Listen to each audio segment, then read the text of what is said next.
I found out my wedding was a lie the morning it was supposed to happen. That's the kind of sentence that sounds like a movie script, not real life. But at 6 a.m., sitting in the half-dark of a hotel room with my tux jacket hanging neatly on the chair, I opened my laptop and saw it. An email from my bride-to-be. Not to me. To another man. The subject line was simple: "Can't wait to see you again." The body of the message was short, careless, like she didn't even think twice about sending it. And then the attachment. A photo. Her in his arms. Their faces too close, smiles that weren't for me. My name is Daniel Hart. 32 years old. Project manager for a construction firm in Denver. The kind of guy who plans things down to the detail, who makes lists for his lists. And up until that morning, I thought I'd planned my life right. Rebecca and I had been together for 3 years, engaged for 9 months. Every detail of our wedding had been lined up like dominoes, ready to fall into place. Except now, I was staring at proof that it was all a performance. I didn't explode, didn't throw the laptop against the wall, or call her screaming. I just sat there in silence. My chest was tight, but my head was clear in a way that scared me. That's when I realized something. If she thought she was going to humiliate me in private, I could return the favor in public. And the timing couldn't be better. By 8 o'clock, the hotel was buzzing. Her family was downstairs, fussing over flowers and photographers. My groomsmen were knocking on my door, cracking jokes about hangovers and nerves. Rebecca was somewhere in her suite, probably pretending everything was fine. I showered, shaved, and put on the tux like nothing had changed. On the outside, I was calm, polite, ready to play my role. On the inside, I was already drafting the plan. I remembered something my dad told me once, years before he died. The loudest man in the room is usually the weakest. You want to win? Stay quiet. Let them underestimate you. That advice had gotten me through college, through tough clients, through life. Now it would get me through this. At 10, I slipped the email onto a flash drive and tucked it into my pocket. Not a backup for me. A weapon. Evidence. Proof. By noon, guests began filling the church, whispering about how beautiful the day was. I smiled, shook hands, posed for photos. No one had the slightest idea. I kept thinking about the man in the photo with her. I didn't know his name, but I knew one thing. If he thought he was stealing my bride, he was about to inherit something he couldn't handle. Because I wasn't going to beg, or fight, or shout. I was going to stand at that altar, let her say, "I do." And then I was going to end it in a way no one in that church would ever forget. And when the music started, when the doors opened and she walked down the aisle in her dress, smiling like she wasn't hiding the sharpest knife in her hand, I smiled too. Because she thought I was walking into a trap. But I'd already built one of my own. When I stood at the altar, I didn't see a bride. I saw a liar dressed in white. Rebecca walked toward me with that polished smile, her veil floating like she was part of a dream. To everyone else, she was glowing. To me, she was radioactive, carrying the secret of what she'd done, a secret I already held in my pocket. I didn't flinch. I didn't pull away. I reached for her hand and kissed her cheek like nothing was wrong. The pastor started speaking, words about love and devotion that rang hollow in my ears. I wasn't listening to him. I was listening to her breathing, steady and calm, because she believed she'd gotten away with it. That was the first strike in my plan. To let her think I was blind. To let her think the world was still hers. My silence became my shield. And while she stood there waiting for vows, I wasn't promising her forever. I was promising myself revenge. But I knew I couldn't act too early. One wrong move, and it would all collapse into chaos. Tears, screaming, excuses. That wasn't the outcome I wanted. No, I wanted precision. I wanted control. I wanted the kind of ending that left no room for debate. So I played my part. I repeated the words, "I do," with a steady voice. The church erupted with smiles and sighs. People clapped. The organ swelled. Cameras flashed. She leaned in for the kiss, and I gave her the barest brush of lips, just enough not to raise suspicion. But in my head, that moment was already a funeral, not a wedding. After the ceremony, as we moved into the reception hall, I kept my mask on. I laughed at the toasts, shook hands with distant relatives, posed for photographs with people whose names I didn't even know. Rebecca stayed glued to my side, her fingers linked with mine, squeezing tighter than usual, maybe from nerves. Or maybe because deep down, she knew something was off. That's when I started noticing small cracks. She checked her phone more than once, turning the screen away from me. She whispered to her maid of honor in the hallway, her face tense. She excused herself for longer than necessary. Each of these things might have seemed harmless to anyone else, but to me they were signals. Proof that she wasn't just a cheater. She was a strategist, already preparing her next move. What she didn't know was that I'd already set mine in motion. That flash drive in my pocket wasn't just an insurance policy. I'd duplicated the file. I'd emailed a copy to myself and hidden another in the cloud. She couldn't erase what I knew. And as the night stretched on, as the music played and champagne glasses clinked, I wasn't celebrating. I was watching, recording everything in my memory. Because the real performance wasn't happening that night. It was going to happen the next morning, when the world thought we were husband and wife starting a new life together. That's when the quiet storm would hit. But first, I had to let her feel safe. I had to let her believe the mask was holding. Only then would she understand what silence can do. The morning after the wedding, I woke up before she did. Rebecca was still asleep, her breathing slow and steady, like nothing in her world was wrong. Sunlight came through the hotel curtains, and for a moment it looked like any other morning a couple might have after saying vows. But for me, it wasn't a beginning. It was preparation. I slipped out of bed quietly, dressed, and opened my laptop at the small desk in the corner of the room. The flash drive was still in my pocket, but now it was time to turn evidence into strategy. I copied the files again, sent them to a secure folder with a password only I knew. The email, the photo, everything was organized. I even attached notes with timestamps and metadata. In my line of work, I'd learned that paper trails never lie. She stirred behind me, mumbling something in her sleep, but I didn't turn around. I just kept working. Silence was my weapon now, and I sharpened it with every click of the keyboard. Later that morning, family gathered for brunch downstairs. Everyone wanted to congratulate us, toast to our future, laugh about the previous night's celebration. Rebecca played her role well, smiling, hugging, leaning her head on my shoulder. But every time her phone buzzed on the table, her hand shot out faster than mine. She never let me see the screen. That was the second confirmation. The first was the email itself. The second was her behavior now, the paranoia. She knew she was living on borrowed time, even if she didn't admit it. I kept my responses short, polite, measured. No one noticed the difference, but I did. I wasn't the same man they thought I was yesterday. I was no longer planning a life with her. I was planning an exit, a very public one. After brunch, I excused myself and went outside, saying I needed air. I pulled out my phone and checked through her social media, her tagged photos, her past posts. That's when I saw something I hadn't noticed before. Subtle likes from the same account. A man named Chris Donovan. Not a friend of mine, not a relative, but he was consistent. Liking her pictures late at night, leaving comments that looked harmless on the surface but carried weight when paired with the photo I'd seen. He wasn't invisible anymore. I wrote his name down. Chris Donovan. The puzzle was starting to form its shape.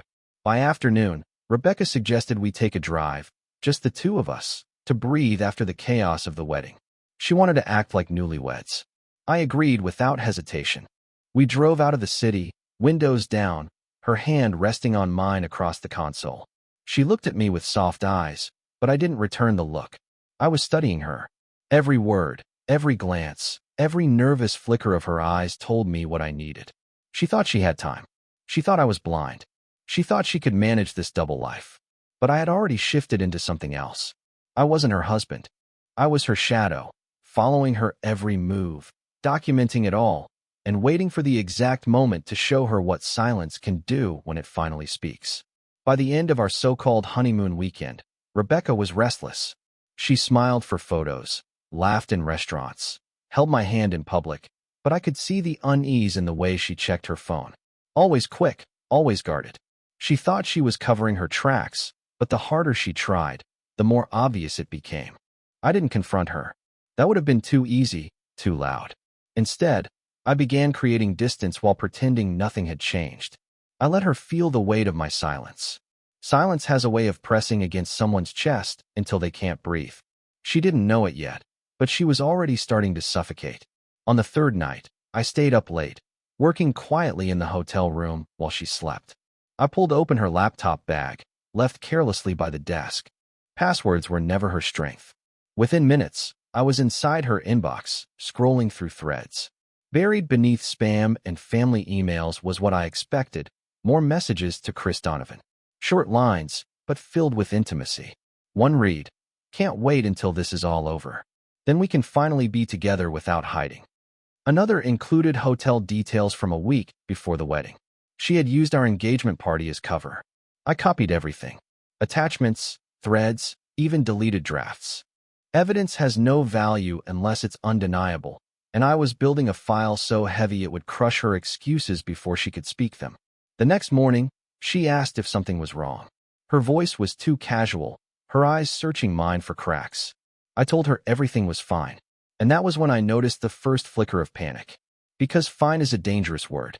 Fine means you can't see where the fire is, but you know it's burning somewhere. That day, I began laying out my steps. Quiet ones. I moved a portion of our shared wedding account into a separate bank I'd opened months earlier, before any of this began. A precaution, I told myself back then. Now it felt like foresight. I documented receipts, contracts, bills, all in my name. Every thread tied back to me, not her. She thought we were partners, but financially, she was already being erased. By the end of the week, Rebecca's behavior shifted. She grew softer, almost overly affectionate. She cooked breakfast in the room's kitchenette, touched my arm whenever she spoke, laughed too hard at my jokes. It wasn't love. It was fear. Fear of silence. Fear of what she couldn't read in me anymore.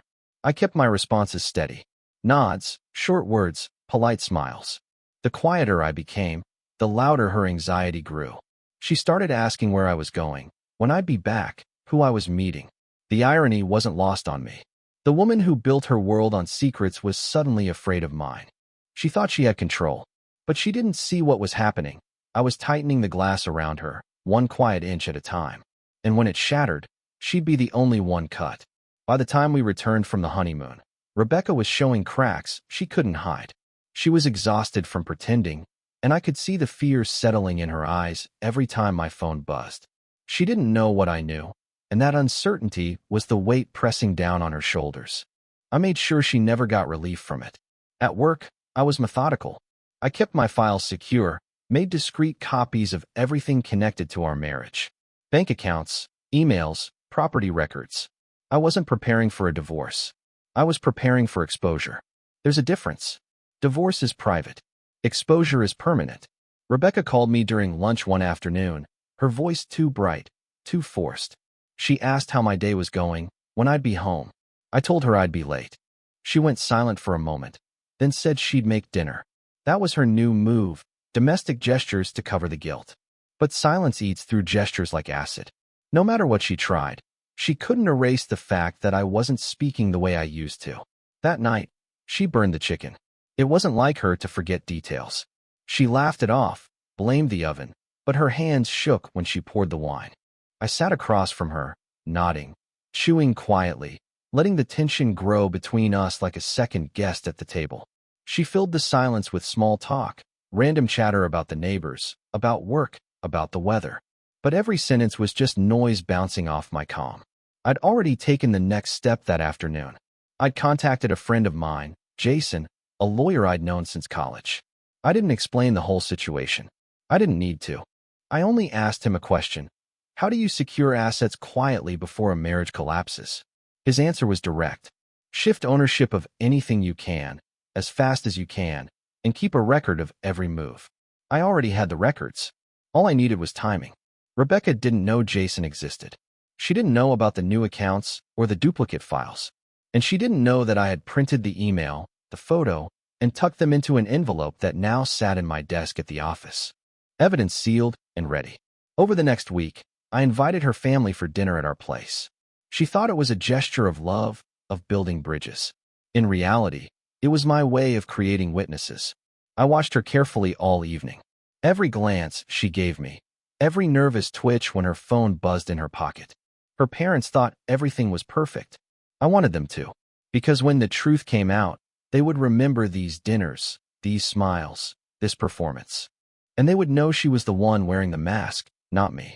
By the end of the night, Rebecca leaned against me on the couch, her head on my shoulder, whispering that she was happy. I kissed her forehead, and said nothing.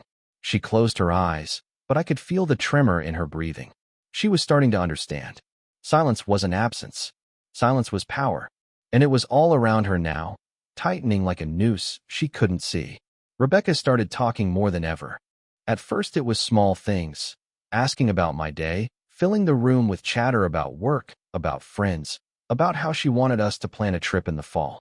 But underneath the noise, I could hear the desperation. She wasn't asking questions because she cared about the answers. She was asking because silence was crushing her. One evening, as we sat on the couch, she leaned against me and whispered that she wanted to confess something. My chest tightened, but I didn't react. I kept my eyes on the muted TV screen, waiting. She hesitated, then shifted the words, telling me she was sorry for being so distracted lately, that she was just stressed from the wedding and all the changes. She wanted me to believe she was overwhelmed, not unfaithful. I nodded once, said nothing, and stood up to refill my glass of water. The silence after my footsteps was heavier than anything I could have said. She followed me into the kitchen, pressing harder. She asked if I trusted her, if I felt happy, if I thought we were in a good place. Each question was a trap, designed to pull me into reassurance. I answered with steady looks, not words. She filled the empty air herself, backtracking, smoothing, begging without ever saying the real words. The truth stayed locked in her throat. By then, I had finished gathering everything I needed. Bank accounts shifted, property recorded, copies of emails stored in 3 different places. Even Jason, my lawyer friend, now held a sealed envelope marked only with my name. If anything happened to me, he knew to open it. That was insurance. Rebecca began to notice the changes. One night she asked why I was home later than usual, where I'd been. She smiled as she asked, but her fingers twisted nervously in her lap. I told her I'd been at the office, tying up loose ends. She laughed lightly, but I saw the flicker of doubt. The same flicker I'd seen the night she burned dinner. Silence works like erosion. It doesn't smash the rock. It wears it down, grain by grain, until the whole structure collapses under its own weight. That's what I was doing to her. Every withheld word, every unspoken response, every nod instead of a sentence, those were the grains. And she was already cracking. At her parents' house the following weekend, she clung to me more than usual. She poured my drinks, laughed at jokes that weren't funny, wrapped her arm through mine as if we were inseparable. Her family smiled, convinced we were the perfect couple, but I saw the truth in her eyes. She wasn't showing love. She was building a defense, trying to cover cracks no one else could see. And I let her. I let her believe she was hiding it well, because the deeper she buried it, the harder it would hit when it surfaced. I didn't need to raise my voice. I didn't need to demand the truth. I just needed to wait. And when the silence finally broke, it wouldn't come from me. It would come from her. The cracks in Rebecca's mask were no longer subtle. She was unraveling piece by piece, and my silence was pulling the threads. It started small, with her second-guessing herself, repeating questions she'd already asked. Then came the paranoia. She began checking my phone when she thought I wasn't looking, hovering by the door when I left, pretending to fold laundry while glancing through my jacket pockets. She was searching for proof of something, not realizing the real proof was already locked away in my possession. One night, I left the flash drive on the edge of my desk, deliberately, not carelessly. Rebecca walked in while I was in the kitchen. I returned just in time to see her hand hover near it, frozen, before she pulled back and forced a smile. She asked what I was working on. I told her just files for work. Her eyes lingered on the drive, and I could almost hear the panic in her silence. She knew something was there. She just didn't know how much. That was the moment I began escalating. Not with shouting or accusations, but with precision. I started leaving small signals, subtle reminders that the walls were closing in. I left a printed copy of one of her emails tucked halfway inside a book on the coffee table. When she found it, she froze. She asked if it was mine. I looked at her calmly and said nothing. Just let the silence hang. She didn't ask again. The next morning, she cooked breakfast early, smiling too much, asking if I loved her. I nodded once, kept eating, and let her scramble under the weight of her own words. She wanted reassurance, but my quiet refusal to give it forced her to keep talking. Talking meant revealing, and the more she revealed, the less control she had. Rebecca began to overcompensate with grand gestures. She suggested we invite friends over, plan trips, buy new furniture. All distractions. All desperate attempts to create normalcy. But I knew the truth. She wasn't building a life. She was trying to cover a crime. When she thought I wasn't watching, she texted rapidly, her phone tilted away from me. Once, I saw a single word flash across her screen before she locked it. Tonight. That was enough. I didn't need to read the rest. I already knew who it was meant for. That evening, I logged into our shared phone plan. I didn't need her messages. I only needed call logs, times, and numbers. Chris Donovan. His name appeared over and over again, late at night, during the day, sometimes minutes after she kissed me goodbye. That was all I needed. Dates, times, connections. Every thread was now in my hands. Rebecca didn't know it yet, but the noose had tightened. My silence wasn't passive. It was a hammer, striking glass one crack at a time. And soon, the whole thing would shatter in front of her. I didn't need to tell her I knew. She was already breaking under the weight of what she thought I might know. And the deeper her panic grew, the closer I came to the moment I'd been waiting for. The quiet explosion that would leave her exposed in front of everyone. Rebecca's paranoia had reached a fever pitch. Every time I looked at her, she was already watching me, as if waiting for a sentence I'd never speak. She began asking pointed questions. If I was happy, if I was distracted, if something was wrong between us. I answered with silence, with small nods, with eyes that revealed nothing. The quiet became unbearable for her, but for me, it was fuel. Every day I stayed silent. Her mask cracked a little more. That was when I started planning the stage for her unraveling. Exposure needed an audience. Secrets lose their power only when the right eyes see them. So I suggested a dinner. A small gathering with her family, close friends, the people who believed our marriage was flawless. Rebecca lit up at the idea, mistaking it for reconciliation. She threw herself into planning, arranging flowers, polishing the house, as if preparing for a celebration. She had no idea she was building her own stage. In the days before the dinner, I gathered the last of my evidence. Phone logs, screenshots of messages, photos I'd saved from her hidden folder.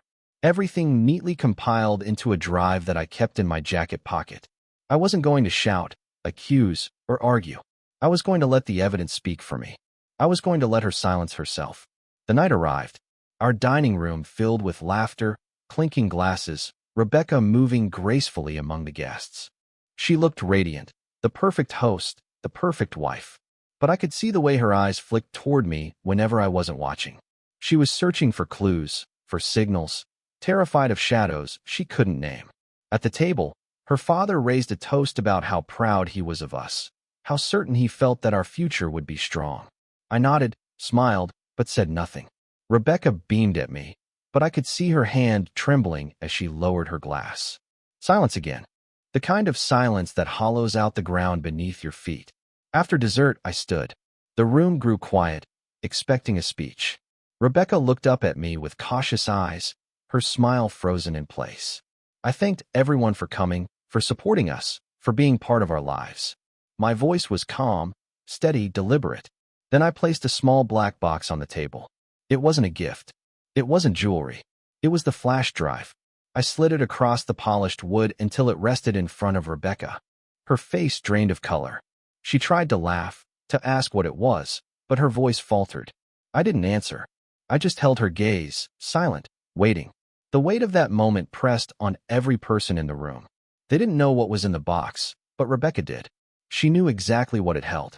And the fear in her eyes told the whole story without a single word. My silence was no longer just between us. Now, it was the weapon that turned every pair of eyes in that room against her. And I hadn't raised my voice once. Rebecca stared at the box like it was ticking. Her fingers twitched against the stem of her wine glass, and the smile she had worn all night collapsed under its own weight. Her mother asked if she was all right. Rebecca forced a laugh, saying it was nothing, just a silly gesture. But her eyes never left mine. She knew. I didn't move. I didn't speak. I just let the silence stretch until the room felt like it had stopped breathing. Then I sat back down slowly, folding my hands, watching her. The box remained in front of her like a mirror she didn't want to look into. Rebecca reached for it with shaking hands. She opened it, saw the flash drive, and froze. The color drained from her face. She whispered that she didn't know what it was, tried to dismiss it with a laugh, but the sound broke halfway through. Her brother asked if something was wrong. Her father leaned forward, frowning. The guests shifted, sensing tension but not understanding it. Rebecca stammered that it was nothing, just work files, maybe a joke. She tried to slide the box back toward me, but I didn't take it. I let it sit there between us like a loaded gun no one could ignore. My silence was louder than any accusation. Her father asked again, sharper this time. What was on that drive? Rebecca's hand tightened on the box, her voice breaking as she said she didn't know. But everyone saw the tremor in her jaw, the panic in her eyes. You don't need to open a box to know when it's full of poison. She pushed back her chair suddenly, standing too quickly, muttering that she needed air. But the room had already shifted. Every eye followed her. The warmth of the evening had drained out, replaced by suspicion. No one knew the details, but they didn't need to. They could feel the truth vibrating in the silence I had crafted. I remained seated, calm, sipping my drink while Rebecca paced near the doorway, trying to steady herself. She turned back toward the table, desperate to regain control, and said she didn't understand what this was about. That was when I reached into my pocket and placed a single folded paper beside the box. Her email, printed, signed by her own words. The air went out of the room. No one spoke. Rebecca's mother covered her mouth with her hand. Her father leaned back in his chair, stunned. Rebecca's face twisted as she searched for words, but nothing came out. She didn't cry. She didn't scream. She just stood frozen, exposed, with her entire family watching. I didn't explain. I didn't accuse. I let her own actions fill the silence. Because the power wasn't in telling them what she had done. The power was in letting them see her break under the weight of what she couldn't deny. And in that silence, surrounded by the people she had fooled, her mask finally shattered. Rebecca stood there, pale and cornered, her family staring at her like they were seeing her for the first time. No one moved. No one spoke. The silence was absolute, and I let it sit. I had no reason to explain, no reason to shout. Everything that needed to be said was already written in her own words, printed in black and white, sitting on the table between us. Her father finally pushed his chair back. He looked at her, then at me, then back at her again. His voice was low, almost broken, asking if it was true. Rebecca opened her mouth, but nothing came out. She tried to force words, tried to spin a story, but the silence around her drowned it all. No matter what excuse she might have formed, it would have collapsed under the weight of what everyone could see in her face. I rose from my chair slowly. Not dramatic, not aggressive, just steady. I took my jacket, slid it over my shoulders, and looked around the table. I thanked her family for dinner, for their company, and then I walked toward the door. Rebecca reached out a hand, whispering my name, but I didn't stop. I didn't even look back. My silence was louder than anything I could have said to her. In that moment, the room wasn't just watching her. They were judging her. The silence I carried into the air had shifted. It no longer belonged to me. It belonged to everyone in that room, pressing against her from every side, leaving her with nothing but shame. I stepped outside into the night, the cool air wrapping around me like freedom. For the first time since that morning when I opened her email, I felt my chest loosen. The storm I had carried in silence had finally been released, not in anger, not in words, but in the only way that mattered. By letting her destroy herself with her own secrets. The next days moved quickly. I filed papers with Jason, secured the accounts, closed every shared door between us.